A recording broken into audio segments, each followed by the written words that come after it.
Hello everyone, Radhe Radhe, good morning. আমি পূজা। আমার নতুন আরেকটি ব্লগে সকলকে স্বাগত জানাই।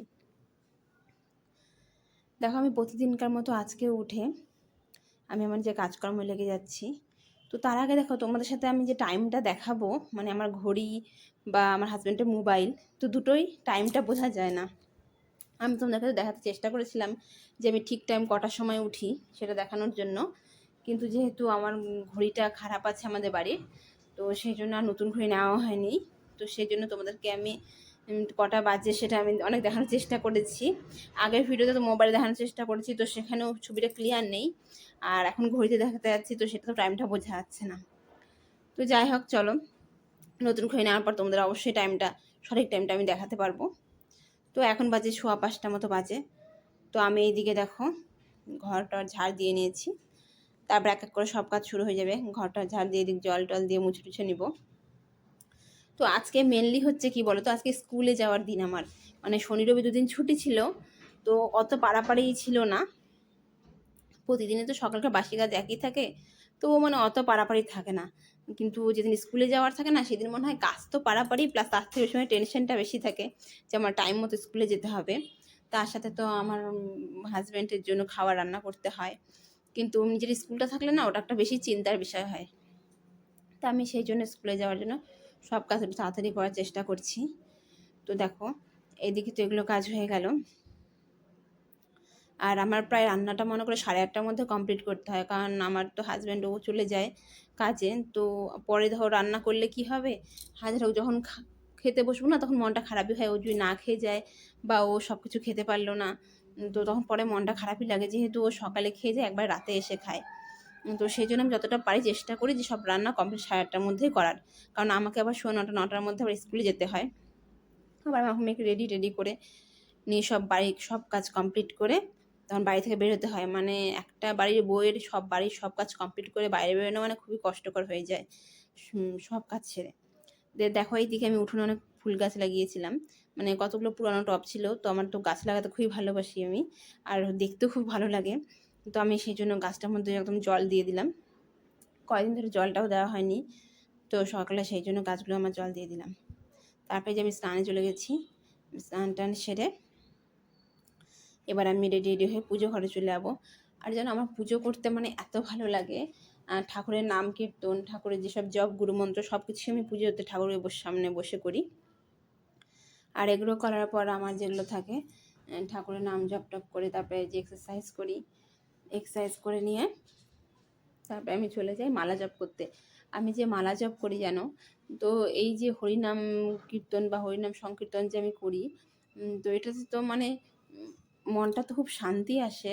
তার সাথে সাথে মানে আমার খুব ভালোও লাগে করতে। আর সকালকার যে মানে আবহাওয়াটা থাকে, আমি বিশেষ করে তো এই মালা জপটা আমি বিশেষ করে ছাদে করি বা কখনো একটু বাইরে করি, যাতে এটাতে একটু ছাদের মধ্যে একটু হাঁটাহাঁটিও হয়ে যায় আর আমার মালা জপ করাটাও হয়ে যায়। কিন্তু আমার যেন মালা জপ করতে অনেক সময় লাগে, প্রায় আমার 40 মিনিট মতো লেগে যায় মালা জপ করতে। তবুও আমি করি, কেন আমার মনে না খুবই ইচ্ছা, মানে যেহেতু আমার বাড়ি যখন কাজ হয়েছিল, তো আমি না ঠিকমতো মালাগুলো জপ করতে পারিনি। তো আমার খুব ইচ্ছে ছিল যে বাড়িটা হলে মালা জপ করবো। কিন্তু বলে না, কাজের ঝামেলায় মনে হয় কি আজ না কাল করবো, আবার কাল আসলে মনে হয় কি আজ না কাল করবো, তো এরকম করতে করতে দিন চলেই যায়। সেই জন্য আমি এবার মনটা স্থির করছি, না আমার যতই পাড়াপাড়ি থাকুক, আমি আগে মালা জপ করে তবেই আমি রান্নাতে যাব। তারপরে না অনেক বেলা হয়ে গেলে না আর মনটা ভালো লাগে না। তার মধ্যে যেহেতু মানে আমিষ টামিষ খেয়ে নিলে আরও মানে ঠাকুরের নামেও একটা কেমন যেন মনে মানে তুষ্টি আসে না। সেই জন্য আমি সকালই তাড়াতাড়ি মালা জপ করার চেষ্টা করি।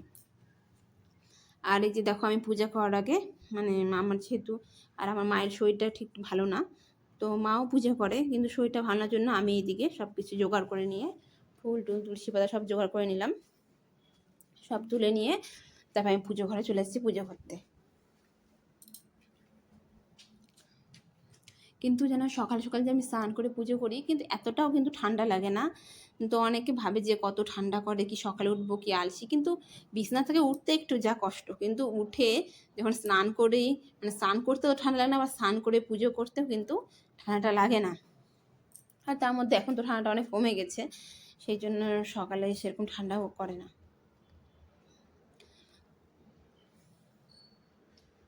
তারপরে দেখো আমার পুজো টুজো সেরে এদিকে মালা জপ হয়ে গেল। আমি এদিকে আজকে কী কী রান্না করব সেটাও আমি কিছুটা রান্নার জোগাড় মানে আগের দিন রাতেই করে রাখি, যে কী কী রান্না করতে হবে। যদি সময় পাই তো জোগাড় করে রাখি, আর যদি না পাই তো আমার সেটা পরেই করতে হয়। তো আমি আজকে কি রান্না করব তার জন্য আমি মানে ছিল বোথার শাক ছিল আর পালং শাক ছিল, সেটা আমি করেছি কি আগের দিন রাতেই, সেজন্য আমি কেটে রেখেছি। যেহেতু শাক তো জানোই, শাক কাটতে একটু সময় লাগে, শাক ভালো করে বেছে রাখতে, তো আমি সেই জন্য আগের দিনে সেটা বেছে ভালো করে কেটে রেটে রেখে দিয়েছি।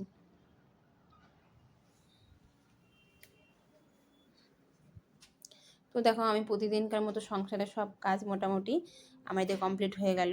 স্নান টান পূজা টুজা সব কমপ্লিট হয়ে গেল, হয়ে যায়। আমি এই যে আমি বেশি তো এক্সারসাইজ করি না, মানে দু একটা করি, কারণ বেশি করতে গেলেও তো অনেক সময়ের দরকার।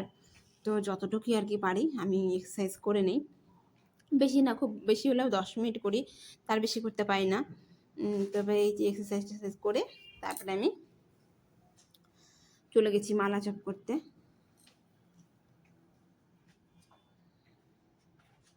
আর এদিকে যেন আমার ছেলেমেয়েরা ঘুমিয়ে আছে, যাক ছেলেমেয়ে তো খুবই মানে দুষ্টুমি করে, তো আবার তাড়াতাড়ি রান্নাটা না করলেও আবার ওদেরকে উঠে রেডি করাতে হয়, রেডি করাই দিয়ে ওদেরকে আবার খাওয়া টাওয়া দিয়ে, আবার দিকে ছেলে তো স্কুলে যাবে, ছেলের তো গাড়ি আসে, তো ছেলেকে নিয়ে যাওয়ার কোনো চিন্তা থাকে না, কিন্তু মেয়েকে রেডি করাতে হয়।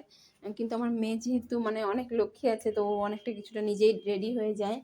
তারপরে আমি মেয়েকে নিয়ে আমি একদম স্কুলের জন্য বেরিয়ে যাই।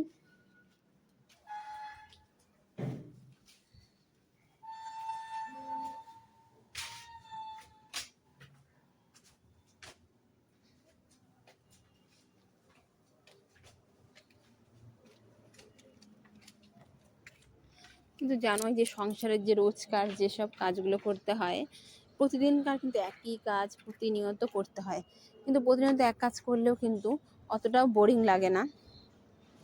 কেন মনে হয় যে নিজেরই সংসার, নিজের ছেলে মেয়ে স্বামী মা সবাই আছে, সবাইকে নিয়ে যদি মানে কাজটা ঠিকভাবে সময় মতো করা যায়, তো পরে কিন্তু একটা মনে শান্তি আসে, আর কাজটা খুব গোছানো মনে হয়।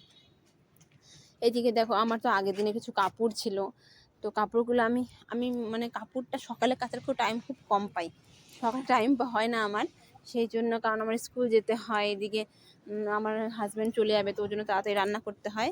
তো আমি যেহেতু মনে করো কোনো সময় স্কুল থেকে আসেই কাপড় ধোয়ার চেষ্টা করি, হয়তো কাপড় ভিজিয়ে রাখলাম, এসে কাপড় ধুলাম, তো সেই জন্য কাপড় ধোয়ার জন্য একটু বেলা হয়ে যায় কাপড় ধুতে, আর কাপড়টা তখন শুকায় না, তো আমি কাপড়গুলো তুলে ধুয়েই যে, সেই জন্য আমি সকালবেলায় আমি কাপড়টা নাড়ে দিলাম, কিন্তু কাপড়গুলো শুকায়নি।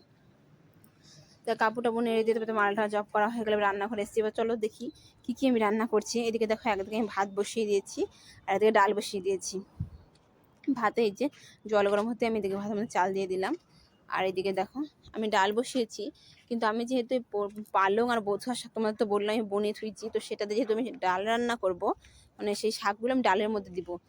মানে শাক তো এমনি অনেকভাবে রান্না করা যায়, বেগুন দিয়ে করা যায়, বড়ি দিয়ে করা যায়, তো আমার ইচ্ছে করেছে যে ডালের মধ্যে শাক দিয়ে খাওয়ার জন্য।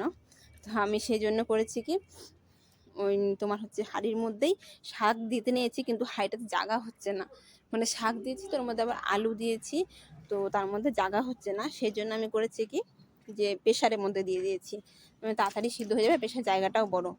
তারপরে ওটা করে নিয়ে আমি চলে এসেছি, এই যে ভাত খেয়ে দিয়েছি, আমার ছেলেও খেয়ে নিয়েছে, এদিকে আমিও খেয়ে নিয়েছি, আর এদিকে দেখো আমার ছেলে মেয়ে স্কুলের জন্য পুরো রেডি হয়ে গেছে।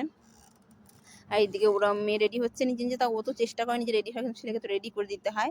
আর এইদিকে আমি রেডি হচ্ছে, দেখো আমি পুরো রেডি হয়ে, আমার তো খুবই পাড়াপাড়ি ছিল, সেই জন্য আমি দেখো ঘরে কাজকর্ম খুব গুছিয়ে রাখতে পারিনি, যে গুছিয়ে বিজনেস গুছিয়ে যাবো, সেগুলো আমি আসে করবো। তো এখন তো আমি স্কুলের জন্য বেরিয়ে গেলাম, টাটা।